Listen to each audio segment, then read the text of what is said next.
Andy, another win, but your thoughts on the performance? That was good to win. Tough conditions to play in. Guys are pretty cold out there, in there, and slippery ball.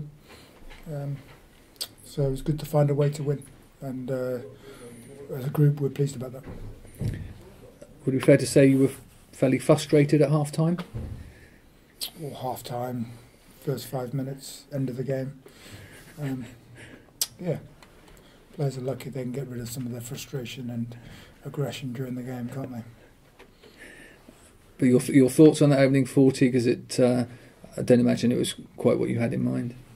Well, it's what teams are going to do to us, isn't it? Yeah, they're going to give penalties away. They're going to frustrate us. Doncaster did that well. There was repeated penalties, and our execution wasn't good enough when we got close to the line. We got over the line a couple of times and knocked the ball on, or got held up, and that builds pressure on yourself. Pleasing second half that we were able to use our maul, and it was a cracking last try with the maul. It was set up from quite a way away, and it was rebuilt, and I was delighted to see that. But we should have got a bonus point at the end of the year.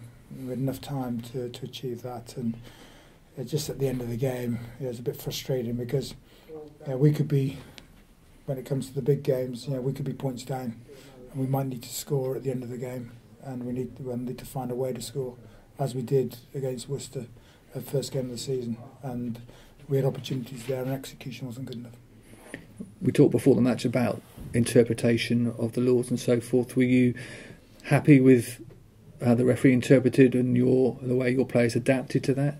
Well, early on in the game, we gave a lot of penalties away, and our discipline's got to improve, and the referee was right to give those penalties away against us. And it's an area where it was individuals, and we just need to make sure that we're not giving the opposition cheap field position and cheap points early in a game, and that allowed Doncaster to grow. And they're a side that shouldn't have gone down 2 years ago. They're a good side, and they fought and scrapped and used what they could for the game, and credit to them for doing that.